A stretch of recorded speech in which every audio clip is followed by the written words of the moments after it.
Assalomu alaykum aziz kitobxonlar.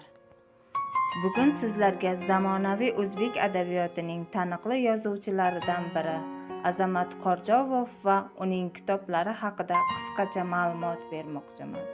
Azamat Qorjovov asarlarida inson taqdiri, oilaviy munosabatlar, mehr-oqibat, adolat, xiyonat va hayotning murakkab sinovlari badiiy mahorat bilan tasvirlanadi. Uning kitoblari o'quvchini chuqur o'ylashga undaydi va voqealar rivoji bilan o'ziga jalb etadi.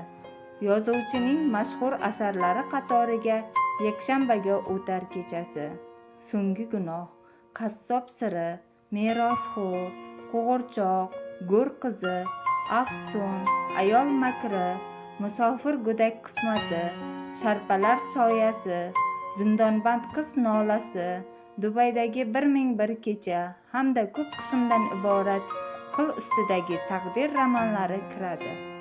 Bu asarlarda insoniy fazilatlar, hayot saboqlari va taqdir sinovlari ta'sirchan tarzda yoritilgan.